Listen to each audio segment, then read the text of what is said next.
Hello students, in the previous lecture we discussed about centripetal acceleration and tangential acceleration. So जब एक particle या कोई भी body circular motion perform करती है तो if this is the direction of velocity, then depending upon whether the velocity is increasing or decreasing or whether the velocity is constant, मतलब whether the speed is remaining constant or the speed is undergoing change, depending upon this it will have two different types of accelerations. One is centripetal acceleration, which is always directed towards the center and which arises due to the change in direction of the velocity. So this is responsible for maintaining the circular motion of the object, and the other one is a tangential acceleration, which is in the direction of velocity if the velocity is increasing, and it is in opposite direction of velocity if the velocity is decreasing. Okay, so depending upon whether it is increasing or decreasing. Now net acceleration is what, ये दो acceleration के components है, इनका जो resultant होगा that is the net acceleration. So ये net acceleration का velocity के साथ क्या angle होगा, ये किस पे depend करेगा, ये इस बात पे depend करेगा कि whether it is a uniform circular motion or non-uniform circular motion. Whether it is in this velocity is increasing or velocity is decreasing. अगर velocity increase हो रहा है then theta is less than 90 degrees, and अगर velocity decrease हो रहा है तो उस केस में ये velocity है और acceleration इस तरफ होगा, इन दोनों का resultant. So this angle theta is greater than 90 degrees. So this we had discussed. A vector is equal to AC vector plus AT vector.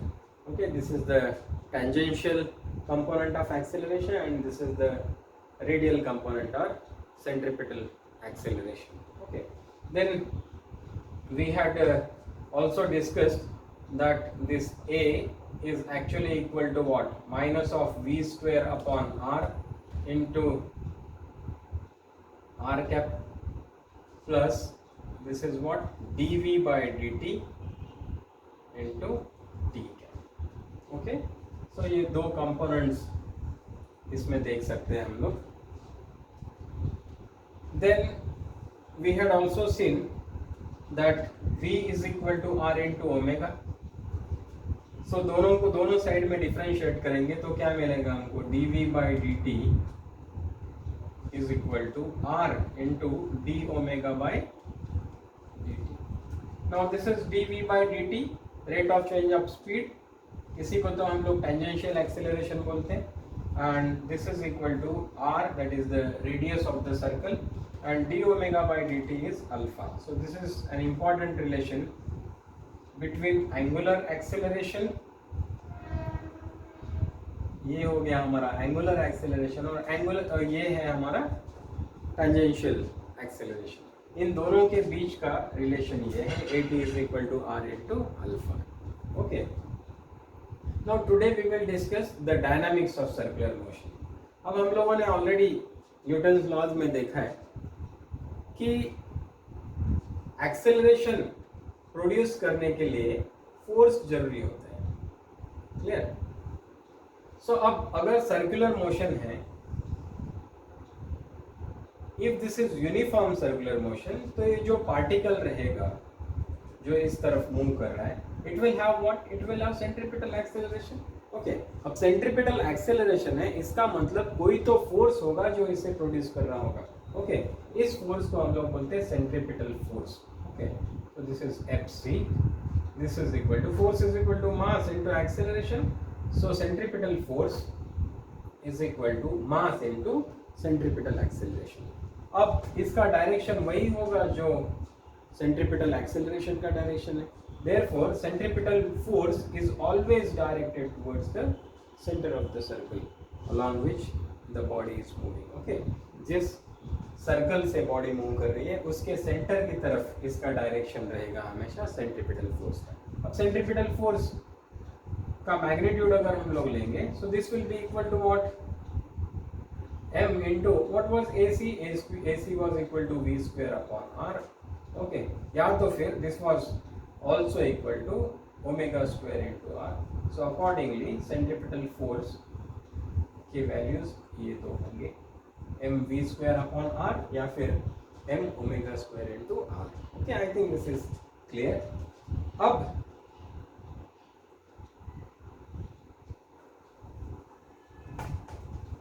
हम लोग डिस्कस करेंगे कि सेंट्रीपिटल फोर्स या फिर दूसरा जो फोर्स है, now another acceleration that is present is tangential acceleration. So tangential acceleration के लिए जो फोर्स रिस्पॉन्सिबल होगा Ft, that will be equal to what, m into at.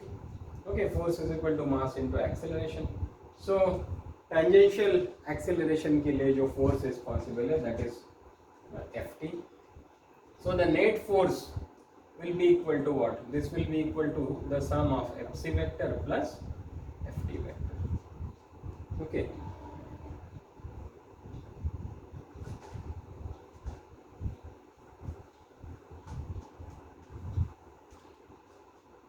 So this is about the forces that are responsible for circular motion. अभी हम लोग एक specific case discuss करेंगे, that is the motion of a vehicle along the curved road. Okay, ये curved road है. Suppose ये इसका centre है. now यहाँ पे the vehicle is moving. now अगर हम लोग सारे फोर्सेस की बात करेंगे इस व्हीकल पे एक्ट होने वाले, तो इस व्हीकल का वेट है जो सेंटर ऑफ द अर्थ की तरफ डायरेक्टेड होगा. So it will be like this mg. ये कैसा होगा? This is inwards, perpendicular to this plane, perpendicular to the road and inwards. और नॉर्मल रिएक्शन होगा विच इज अपवर्ड्स. ओके, ये कैसा रोड है?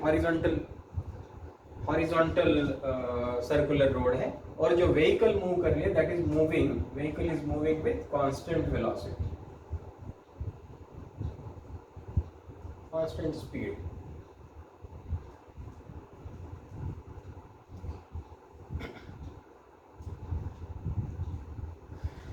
Now so this is mg, this is n. अब देखो, अगर ये व्हीकल स्किड नहीं हो रही है तो क्या होगा? कोई तो चीज होगा जो इस व्हीकल को इस तरफ पकड़ के रख रहा है, स्किड होने से बचा रहा है. Now that thing is what? That is the friction. So friction क्या करेगा? इस व्हीकल को उधर स्किड होने से बचाएगा. सो फ्रिक्शन इस डायरेक्शन में एक्ट करेगा, Fs. ओके, मतलब this is directed towards the centre. अब इस सर्कुलर मोशन के लिए जरूरी चीज क्या होता है? Now here the speed is constant. Okay, इसका मतलब सिर्फ सेंट्रीपिटल एक्सेलरेशन है इसमें. अब इसके लिए जो फोर्स रिस्पॉन्सिबल है that is called as centripetal force. मतलब सर्कुलर मोशन जहां भी है उसके लिए जो फोर्स इसेंशियल है that is what? Centripetal force. Clear? Centripetal force अकेला ऐसा कोई फोर्स नहीं है.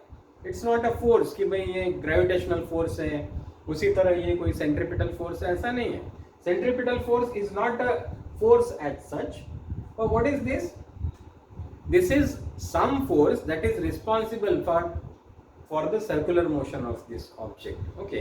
अब different cases में different forces play the part of centripetal force. Say for example, अगर हम लोगों ने एक stone लिया और उसको एक string से बांध के ये point के around इसको rotate किया, so इस केस में this is performing circular motion. अब इसके लिए जो सेंट्रीपिटल फोर्स आता है वो कहां से आएगा? टेंशन. सो इस केस में centripetal tension acts as the centripetal force. Similarly say this is earth, this is moon. अब moon is performing circular motion around the earth. इसके लिए जो भी सेंट्रीपिटल फोर्स लगेगा, now what is, where is that coming from? This is coming from the gravitational force of attraction between the earth and the moon.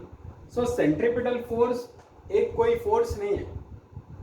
Okay, this is at under a given conditions या in particular examples different forces act as the centripetal force. Clear? वैसे ही अगर हम लोग ये case लेंगे कि भाई this is nucleus which is positively charge and this is electron which is revolving around this. So इस सर्कुलर मोशन के लिए जो सेंट्रीपिटल फोर्स लगेगा वो कौन प्रोवाइड करेगा? It will be provided by the electrostatic force of attraction between the positively charged nucleus and the negatively charged electron. Clear? So this is about the centripetal force. So centripetal force एक कोई force का type नहीं है, ये एक requirement है circular motion के लिए which is fulfilled by different forces in different conditions, different cases. Clear? So अब इस केस में what is acting as the what is providing the centripetal force? It is what? The frictional force. Clear? So अब यहाँ पे अगर हम लोग देखेंगे तो N is equal to m into g, क्योंकि वर्टिकल तो मोशन हो नहीं रहा है इस व्हीकल का, इसका मतलब there is equilibrium. So therefore N is equal to m into g. अब इस केस में देखो Fs is providing the centripetal force and this is equal to what? mv square divided by r, where r is what? R is the radius of this circular track. इसी को हम लोग बोलेंगे radius of curvature. Exactly ये circular तो है नहीं, but this can be considered to be a part of the circle. Okay, so इसका जो radius होगा इसको हम लोग क्या बोलेंगे? Radius of curvature. So this is Fc which is equal to what? mv square upon r. Now what is the maximum value of the frictional force? Fs max. This is equal to mu into n. So this is equal to mu is what? The coefficient of friction between these two things, between these two surfaces. So mu into what is n? N is equal to what? M into g.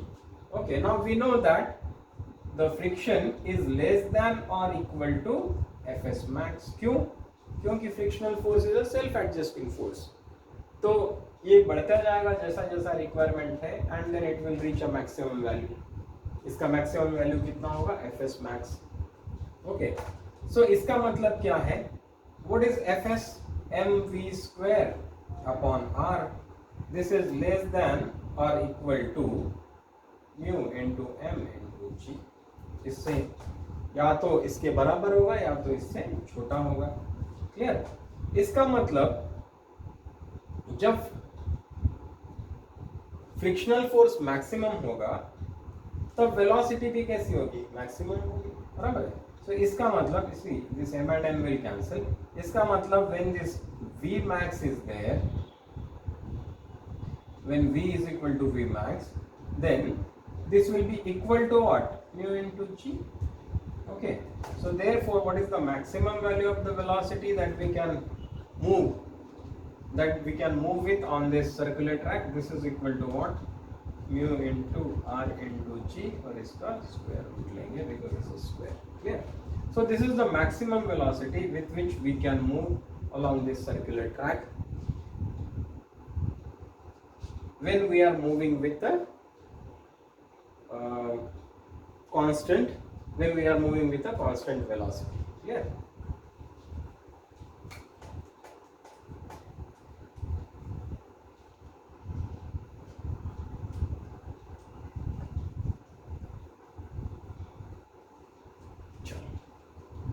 Next thing that we will discuss is movement along a bank road.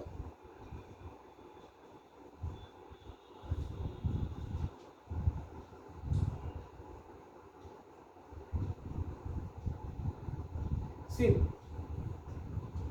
इस case में previous example में हमने देखा कि भाई velocity is equal to what? Maximum velocity is equal to under root of mu into R into G. Okay, इसका मतलब velocity अगर बढ़ाना है तो फ्रिक्शनल फोर्स, क्योंकि frictional force only is providing the centripetal force. तो इस केस में अगर हम लोगों को वेलोसिटी बढ़ाना है तो फ्रिक्शन बढ़ाना होगा, बराबर है। अब आर तो कांस्टेंट है, आर तो बढ़ाएंगे नहीं, एक बार सर्कुलर रोड हमने बना दिया। इसके बाद में जी इज ऑल्सो कांस्टेंट। तो हमारे पास क्या होता है, कोएफिशिएंट ऑफ फ्रिक्शन बढ़ाना एकमात्र ऑप्शन होता है, but this is not always reliable. Okay, friction हमेशा रिलायबल नहीं होता है। क्यों? क्योंकि सपोज सरफेस वेट है तो अब फ्रिक्शन कम हो गया, इसका मतलब मैक्सिमम वेलोसिटी हम तो प्रेडिक्ट कर रहे थे कि भाई 60 की स्पीड से जाएंगे, जबकि फ्रिक्शन कम होने के कारण पता चला 50 की स्पीड में चले गए, व्हीकल स्किड हो गया। क्लियर? तो इसका मतलब friction is not always reliable. तो हम लोग क्या करेंगे कि ये मैक्सिमम वेलोसिटी, मैक्सिमम स्पीड बढ़ाने के लिए हम लोग क्या करते हैं, we do banking of road. Banking of road मतलब क्या है, ये जो रोड अदरवाइज हॉरिजॉन्टल होता, इसमें हम लोग क्या करते हैं, आउटर एज को एलिवेट करते हैं, रेज करते हैं as compare to the inner edge. Okay, so road कैसा मिलेगा हमको, पहले ऐसा था, अब ये ऐसा होगा, व्हीकल ऐसे मूव करेगी इसके ऊपर। Clear? So this is called as banking of roads. ये जो एंगल है at which the outer edge is raised as compared to the inner edge, this is called as angle of banking theta. अब यहाँ पे जो vehicle move कर रही है, okay, इसके फोर्सेस को अगर हम लोग कंसिडर करते हैं तो you can see that this is normal reaction because of the contact with this surface, and then its weight is acting like this mg. अब ये अगर थीटा है तो this angle is also theta. Clear? So इसका मतलब ये mg को हम लोग दो कंपोनेंट्स में रिजॉल्व कर सकते हैं। This one is mg into cos of theta and another one is like this is mg into sine of theta. Okay, अब ये जो रोड है इसका सेंटर, ये तो सर्कुलर रोड है, इस तरफ से जाएगा, इसका centre is directed somewhere here, बराबर है। So this mg sin theta, and दूसरा क्या कर सकते हैं हम लोग,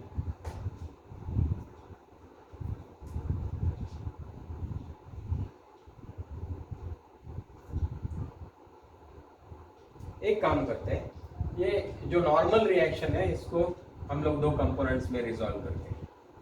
ओके, क्योंकि इसको अगर इसका अगर FBD बनाएंगे तो देखिए ये तो हो गया हमारा नॉर्मल रिएक्शन, दिस इज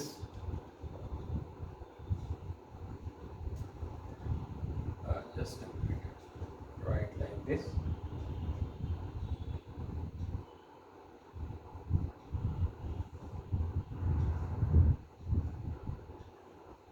ये तो हो गया हमारा normal reaction, this is weight mg। हम लोग क्या करते हैं कि this normal reaction we will resolve into two components. This is theta, if this is theta then this should also be theta.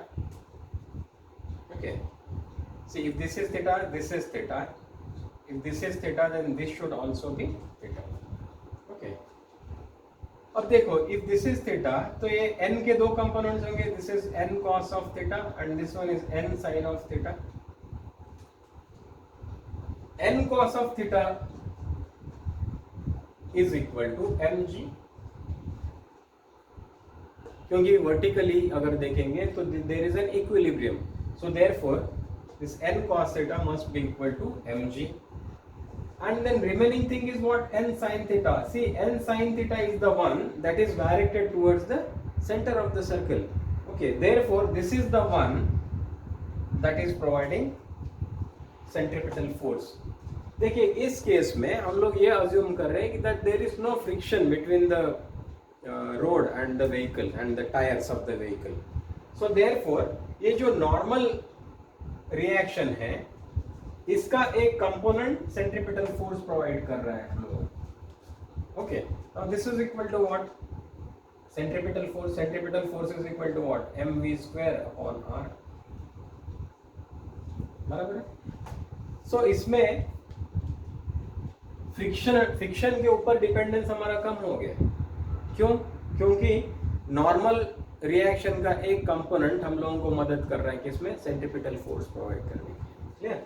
So therefore अभी इसको divide this 2 by 1, so n will cancel, sin theta upon cos theta is tan theta, so this is equal to mv square upon r, m will cancel, so v square upon r upon this g, so this is equal to v square upon rg, बराबर है? So therefore v square is equal to rg into tan of theta. Clear? Therefore this v is equal to under root of rg into tan of theta. So this is the velocity, maximum velocity with which we can drive when the road is banked and there is no friction between the surfaces. Okay, सिर्फ normal reaction है, इस normal reaction का component हम लोगों को centripetal force provide कर रहा है। Clear? So this is the maximum velocity with which we can drive on this thing. अब इसमें अगर हम लोग देखेंगे, सी v square is equal to rg into tan of theta. Okay, so v square upon r is equal to g into tan theta. Now this is constant, g and theta, this is constant, so therefore g tan theta will be constant. So v square upon r is equal to constant. So this is very important point. इसका मतलब क्या है कि अगर v को बढ़ाते हैं हम लोग, वेलोसिटी को बढ़ाते हैं, तो r को भी बढ़ना ही होगा, अदरवाइज ये कांस्टेंट कैसा रहेगा? Clear? So if v increases r also increases. अगर v को डिक्रीज करते हैं हम लोग, इफ v डिक्रीजेस, अगर वेलोसिटी, जिस वेलोसिटी से हम लोग चल रहे हैं उसको अगर हम लोग डिक्रीज करते हैं, तो then radius also decreases.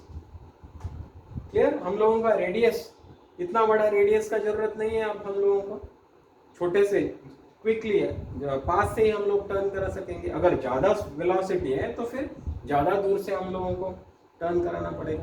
Clear? So if velocity increases then r also increases, and if velocity decreases r has to be decrease. So this is very important thing in our next discussion. अभी क्या करते हैं हम लोग, when friction is there we will discuss that case. Okay, along a banked road with friction.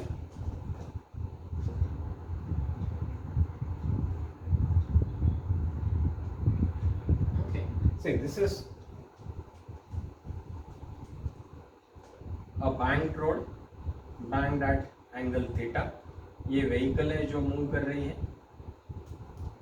Okay, आप लोग जानते हो कि ये नॉर्मल रिएक्शन है and this is your mg। Okay, normal reaction का दो कंपोनेंट्स होंगे, this is also theta, so this is n cos of theta and this is n sin of theta. जब फ्रिक्शन नहीं था तब n sin theta was the only force that was providing us the centripetal force. अभी तो friction भी available है। अभी क्या करते हैं हम लोग कि अगर वेलोसिटी हम लोग बढ़ाते हैं तो क्या हो जाएगा? अगर velocity, if velocity is increase then the radius also increases. हमने देखा था इसके पहले, if v increases r has to increase. अभी मैं यहां से ड्राइव कर रहा था और मैंने वेलोसिटी बढ़ा दी, तो इसका मतलब अब मेरा जो रिक्वायरमेंट है ये r का, रेडियस का, सर्कुलर ट्रैक का, वो ज्यादा है। इसका मतलब व्हीकल को इधर जाना ही होगा। क्लियर? अब व्हीकल इधर जाना है, लेकिन ये जो फ्रिक्शनल फोर्स है वो क्या करेगा? इस व्हीकल को इधर पकड़ के रखेगा। क्लियर? अदरवाइज अगर ये फ्रिक्शनल फोर्स नहीं होता तो इस व्हीकल को, ये व्हीकल फेंका जाता बाहर, क्योंकि इसका रेडियस का रिक्वायरमेंट अभी ज्यादा हो गया। लेकिन फ्रिक्शन यहाँ पे होने के कारण अब क्या होगा? The friction will act like this, okay, along the inclination, along this inclined surface। बराबर है? अब देखिए ये जो फ्रिक्शनल फोर्स है it will act in this direction, क्यों? क्योंकि ये टायर्स तो इधर मूव करना चाहते हैं, क्योंकि रेडियस बढ़ाना है, अगर हम लोगों ने वेलोसिटी बढ़ा दी तो इसका मतलब फ्रिक्शन इधर एक्ट होना होगा। अब इस फ्रिक्शन के देखो, if this is theta this is theta, तो फ्रिक्शन के दो कंपोनेंट्स हो सकते हैं, एक तो ये वाला है जो F S into cos of theta, and this another component this is what F S into sine of. I hope you understood this, क्योंकि ये अगर समझ में आ गया तो आगे का is very very easy.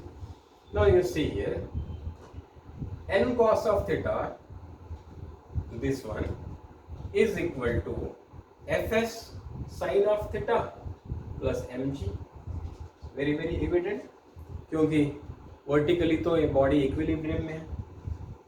Okay, so therefore n cos of theta minus fs sin theta is equal to m into g। Clear? अब अगर हम लोगों को वेलोसिटी ज्यादा चाहिए, मैक्सिमम चाहिए, तो उस केस में ये फ्रिक्शन भी मैक्सिमम होगा, बराबर है। सो अगर वेलोसिटी मैक्सिमम चाहिए तो in that case n cos of theta minus fs max sin theta is equal to m into g। so this is equal to n cos of theta minus what is maximum friction, this is equal to mu into n। okay, so mu into n into sin of theta, this is equal to m into g। okay, अब what is providing centripetal force? देखिए centripetal force कौन कौन provide कर रहा है, n sin theta this one plus fs cos theta,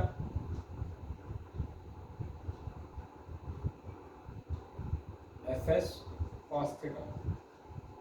see here, this is equal to mv square upon r। clear? now अगर velocity हम लोगों को मैक्सिमम चाहिए तो फ्रिक्शनल फोर्स भी मैक्सिमम होना होगा। सो n sin ऑफ थीटा, या पहले fs cos थीटा लिखता हूं, fs cos theta plus n sin of theta is equal to this one। so this has to be maximum, मतलब this is equal to what, mu into n cos of theta plus n sin of theta is equal to mv max square upon r। clear? this is our second equation। अभी क्या करते हैं हम लोग, इन दोनों का ratio लेंगे। Okay, so we will just divide equation number 2 by equation number 1।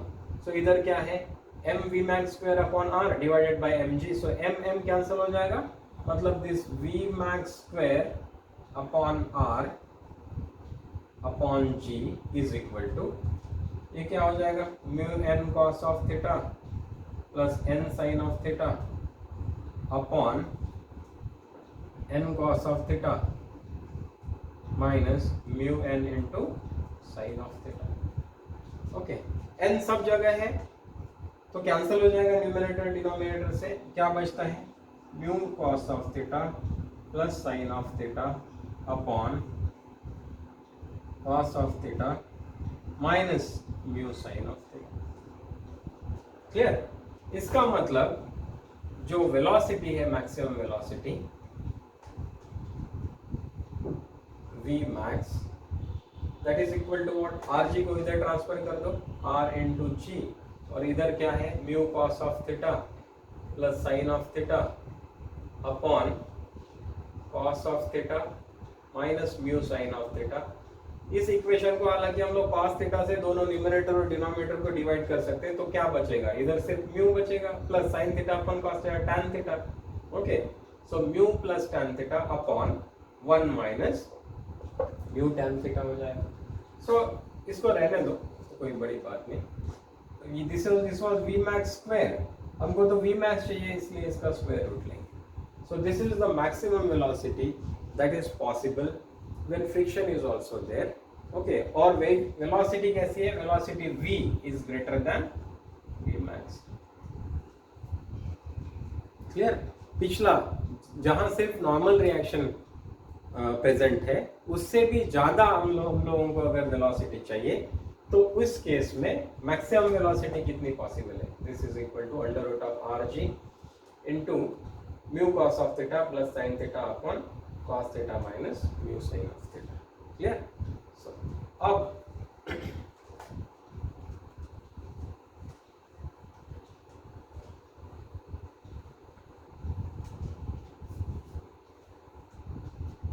अगर हम लोगों की को velocity v is has to be lesser than v max that we calculated for the last case, तब क्या होगा? Okay, that time what will happen is, देखिए velocity अगर कम है, see as velocity decreases r also decreases, I had told you। इसका मतलब ये जो व्हीकल यहाँ चल रही थी, इतना रेडियस था, अब इसको इतना रेडियस की जरूरत नहीं, रेडियस विल डिक्रीज, रेडियस का रिक्वायरमेंट डिक्रीज है। क्लियर? तो अगर तो व्हीकल को तो इधर आना होगा, अंदर की तरफ आना होगा, तो this frictional force what it will do, it will start acting in the opposite direction, it will act upwards along the inclined surface. Okay, पहले केस में क्या था, इट वाज डाउनवर्ड्स। ओके, अब क्या हो जाएगा, सिर्फ बाकी तो सब नॉर्मल के कंपोनेंट्स तो वही रहेंगे, फ्रिक्शन के कंपोनेंट देखिए, ये अगर एफ है इस तरफ तो ये थीटा हो जाएगा। ओके, सो यहाँ पे ये जो कंपोनेंट है this is what F cos of theta, और ये जो कंपोनेंट है this is actually what F sine of theta. Clear? So अब बाकी तो फोर्सेस सब वही रहेंगे। ओके, वी मिनिमम जो हम लोगों को मिलेगा कि भाई मिनिमम इस स्पीड से गाड़ी हम लोगों को चलानी होगी, अदरवाइज व्हीकल नीचे चला आएगा। ओके, तो वो v मिनिमम हम लोगों को क्या मिलेगा, अगर हम लोग पिछला जैसा सॉल्व किया एग्जैक्टली वैसे सॉल्व करेंगे तो this will be equal to under root of r g, यहाँ पे क्या हो जाएगा mu cos of theta minus sine of theta upon cos of theta plus mu sine theta. Okay, आप लोग सॉल्व करके देखिए, you will get this relation. Okay, so सिर्फ नॉर्मल कंपोनेंट जहाँ पे प्रेजेंट है वहां पे एक रिक्वायर्ड वेलोसिटी हम लोगों को मिलेगा, अगर हम लोगों को उससे ज़्यादा वेलोसिटी से चलानी है तो then friction will come into picture, उससे कम वेलोसिटी से चलानी है तब भी friction will come into picture, and the maximum और minimum velocity that we have to maintain is this. Clear? Thank you very much for viewing this video.